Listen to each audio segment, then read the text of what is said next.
Selamat datang kembali tuan-tuan dan nyonya-nyonya. Kita lanjutkan kembali kisah kehidupan Tuan Wiradarmadi yang jenius. Mohon dibantu subscribe yang belum subscribe ya. Untuk yang sudah dukung channel ini terima kasih. Mari kita lanjutkan ceritanya. Bab 623. Yuda mengetahui kemampuan Wira dengan sangat baik. Jadi, tentu saja orang-orang penasihat kiri yang lain juga tahu. Selain itu, strategi membangun dan mempertahankan negara yang diusulkan Wira juga sudah mereka ketahui. Dari situ saja, mereka sudah memahami talenta Wira. Sementara itu, penasihat kanan dan para anteknya yang mampu memegang kekuasaan selama bertahun-tahun juga tidak bisa diremehkan. Terlebih lagi, saking waspadanya mereka sampai menghasut Raja Derni menundukkan Wira. Hal itu membuktikan bahwa mereka tahu tentang kemampuan Wira, tetapi hanya berpura-pura bodoh. Saat ini, satu-satunya orang yang tidak mengetahui bakat dan pengetahuan Wira yang sebenarnya hanyalah raja egois itu. Pujianmu berlebihan, ujar Wira sambil tersenyum. Farel berujar lagi, kamu seharusnya tahu situasimu sendiri saat ini. Awalnya, nggak ada yang berani mengusikmu berkat perlindungan orang-orang penasihat kiri. Tapi, dekret raja menjerumuskan kamu ke situasi sulit. Orang-orang penasihat kiri sekalipun kesulitan melindungimu. Belum lagi, orang-orang penasihat kanan sangat ingin menyingkirkanmu. Ini adalah masa-masa genting. Penasihat kanan itu orang yang sangat licik, dia nggak pernah turun tangan sendiri. Selalu ada orang-orang yang bisa dikerahkannya untuk membuat masalah denganmu. Kemungkinan, dia bermaksud memanfaatkan dekret raja untuk mendorong musuh-musuhmu menyingkirkanmu. Tak disangka, kamu menerima keputusan istana dengan lapang dada, sambung Farel. Sekarang, pengaruhmu makin kuat dan bisnismu makin melebar. Hal ini membuat beberapa orang ketakutan, jadi bencana ini pun datang. Farel mengeluarkan sepucuk surat dan menyerahkannya seraya berkata, Wira, silakan baca sendiri. Wira mengambil surat itu, lalu menyipitkan matanya setelah membaca.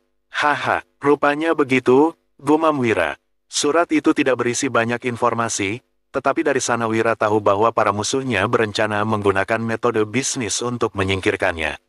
Farel berujar, saat ini, baik pemerintah maupun oposisi di kerajaan Nuala berada dalam situasi kacau. Di sisi pemerintah misalnya, ada penasihat kiri dan kanan yang terus berseteru dan berusaha menggulingkan satu sama lain. Tapi, siapa sebenarnya yang tulus hati bekerja demi kerajaan Nuala? Kita tahu sendiri jawabannya. Di oposisi, situasinya bahkan lebih kacau lagi. Rakyat hidup melarat, tapi para orang kaya makin kaya dan ambisius. Meski Farel tidak mengatakannya, sebenarnya Wira juga mengetahuinya. Dia tidak tahu bagaimana dengan dinasti ini, tetapi di era dunia asalnya, jika mayoritas uang di negara berada dalam kendali eksklusif beberapa keluarga atau beberapa orang, itu akan mendatangkan bencana. Seperti halnya para konglomerat di dunia aslinya, mereka bahkan dapat memengaruhi bagaimana seluruh negara beroperasi. Hal ini cepat atau lambat akan menjadi masalah. Sebaliknya, jika mayoritas uang atau sarana untuk menghasilkan uang berada dalam kendali negara ini, bencana dapat dihindari. Namun, saat ini kerajaan masih belum bisa mengendalikan para pengusaha besar seperti pedagang garam, pedagang sutra, pedagang teh, dan yang lainnya. Situasi ini sangat kompleks. Aku mengerti maksudmu, tapi apa kamu juga termasuk salah satunya, Farel? Tanya Wira sambil tersenyum tipis dan menatap Farel. Ambisi Farel diketahui semua orang, Wira kini juga ingin mengulik jawaban dari wanita itu. Mendengar pertanyaan Wira, Farel langsung memicingkan mata dan melipat kipasnya. Dia berujar, Wira, siapa orang di dunia ini yang nggak punya ambisi? Kalau kamu nggak punya ambisi, gimana kamu bisa menghasilkan banyak uang? Bab 624. Wira tidak menyangka bahwa Farel akan balik menanyai dirinya. Sejujurnya, ambisi Wira tidak sebesar orang-orang lain. Dia hanya ingin hidup dengan tenang.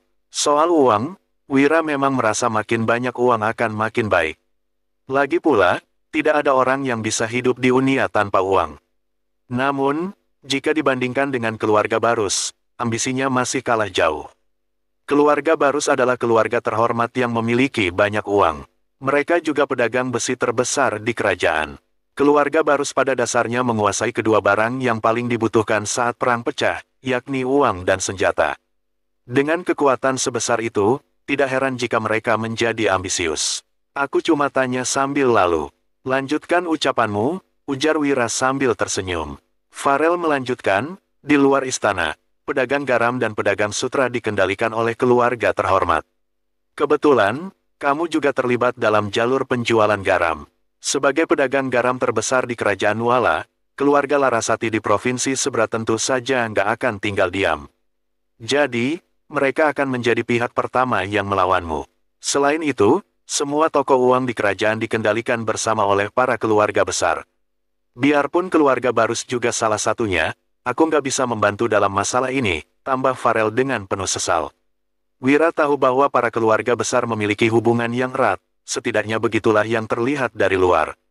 Berhubung Wira bukan bagian dari keluarga Barus, mereka tidak mungkin ikut campur meski ada orang yang berniat mencelakainya. Ini merupakan salah satu cara Farel untuk merekrutnya ke dalam keluarga Barus. Hanya saja, wanita itu tidak langsung mengungkapkannya. Jika Wira bergabung dengan keluarga Barus sekarang, keluarga Barus pasti bisa menyelesaikan masalah ini. Namun, Wira tetap tidak mau berhubungan terlalu dekat dengan Farel. Jadi, dia hanya mengangguk dan berkata, "Terima kasih atas informasimu. Tenanglah, aku akan berhati-hati. Jika keluarga Larasati ingin melawannya, Wira tentu tidak akan diam saja. Hanya saja, dia tidak bisa membayangkan bagaimana mereka akan melakukannya. Melalui penjualan garamkah, Wira sudah menguasai teknologi pembuatan garam halus. Teknologi para keluarga besar sekalipun belum secanggih dirinya. Jika mereka ingin menjatuhkannya, paling-paling mereka hanya bisa menyetop penjualan garam Wira. Sejujurnya, Wira benar-benar dalam dilema. Dia belum ingin melawan para keluarga besar itu sekarang, dia hanya ingin menghasilkan banyak uang dengan tenang. Karena kamu sudah bilang begitu, aku bisa tenang. Kalau kamu butuh bantuan, katakan saja padaku. Biarpun aku nggak bisa membantu terang-terangan, aku bisa memberitahu beberapa informasi yang kamu butuhkan, ujar Farel sambil tersenyum. Wira menyampaikan terima kasihnya pada Farel. Dalam pandangannya, wanita ini benar-benar terlalu ambisius. Bahkan hal semacam ini juga dia sampaikan padanya. Lantaran keluarga Barus sangat berkuasa, Wira tidak ingin terlalu dekat dengan mereka. Dia takut terlibat terlalu jauh dan tidak bisa melepaskan diri lagi. Meskipun Wira cukup kaya sekarang, dia masih kalah jauh jika dibandingkan dengan para keluarga terhormat. Ada kesenjangan besar di antara mereka, baik itu dari segi uang ataupun kekuasaan. Wira juga tidak mungkin mendadak mengembangkan pengaruhnya secara gila-gilaan. Jika demikian, takutnya dia akan disingkirkan istana terlebih dahulu sebelum orang-orang ini sempat menyentuhnya. Kayaknya aku harus lebih berhati-hati, gumam Wira dalam hatinya. Kemudian, dia menangkupkan tinjunya pada Farel dan berkata, "Terima kasih atas kebaikanmu hari ini.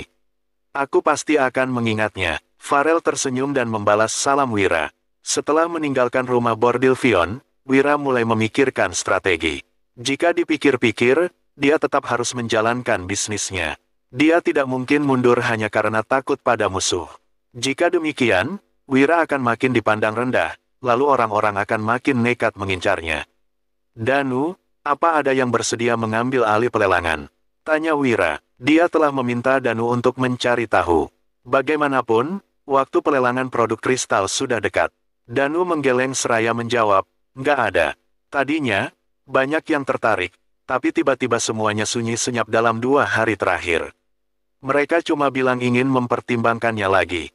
Bab 625. Mendengar ini, Wira pun tahu bahwa keluarga Larasati telah mulai bertindak. "Kuharap mereka melawanku dengan metode bisnis yang jujur. Kalau mereka pakai cara kotor, aku nggak akan segan-segan pada mereka," gumam Wira. Dia juga punya batas kesabarannya sendiri. Jika orang-orang itu melawannya dengan metode bisnis, itu tidak masalah. Lagi pula, mereka semua adalah pebisnis. Wira hanya tidak suka jika orang-orang menggunakan cara yang tidak bermoral. Setidaknya, dia masih bisa menerima tindakan keluarga Larasati saat ini yang bermaksud menghentikan pelelangan. Langkah ekstrim ini tentu saja memengaruhi bisnis Wira, tetapi tidak banyak. "Kompetisi puisi Nasaka akan diadakan 2 hari lagi, kita jual saat itu saja," ujar Wira. Wira berencana menggunakan metode yang sama seperti saat menjual pedang Preksa. Akan ada banyak orang yang datang ke kompetisi puisi Nasaka. Dia yakin orang-orang di sana pasti tertarik membeli produknya. Wira pun menunggu dimulainya kompetisi puisi Nasaka dengan tenang. 2 hari kemudian, kompetisi puisi Nasaka akhirnya dimulai. Berbeda dengan kompetisi puisi naga tempo hari, kompetisi ini diselenggarakan dengan inisiatif penduduk Provinsi Jawali yang ahli dalam bidang puisi. Meski begitu, acara itu tetap menarik perhatian besar. Terdapat sebuah gunung terkenal bernama Gunung Nasaka di pinggiran Provinsi Jawali. Tempat ini selalu menjadi tempat berkumpul favorit orang-orang terpelajar di sekitar. Hari ini, banyak orang melajukan kereta mereka menuju Gunung Nasaka. Wira telah meminta Danu dan yang lainnya mempersiapkan barang-barang untuk dibawa ke Gunung Nasaka. Di dalam kereta, Wulan dan Wira duduk bersama. Suamiku, puisi Mengenang Dirga, yang kamu tulis di kompetisi puisi naga mendapat apresiasi besar orang-orang. Kali ini, kamu mau tulis puisi apa lagi? Tanya Wulan sambil memandang Wira dengan kagum. Kali ini, kita lihat saja nanti. Kamu tahu sendiri, kan? Aku orang yang rendah hati dan gak suka jadi pusat perhatian, jawab Wira sambil terkekeh-kekeh. Ucapannya ini membuat Wulan mengerucutkan bibirnya dan tertawa. Tak lama, mereka sudah sampai di Gunung Nasaka. Pemandangan di sana sangat indah dan memanjakan mata. Ada banyak prajurit yang berjaga di kaki Gunung Nasaka dan tepi Danau Nasaka. Meski diadakan secara spontan, kompetisi puisi ini tetap dijaga dengan ketat. Bagaimanapun, tuan muda dari banyak keluarga berpengaruh ada di sini. Bisa gawat jika terjadi masalah pada salah satu dari orang-orang itu. Tuan Wira sudah tiba, iya. Begitu kereta Wira berhenti, Hatta berjalan menghampirinya sambil menangkupkan tinju dengan wajah tersenyum. Oh, Tuan Hatta, ujar Wira terkejut.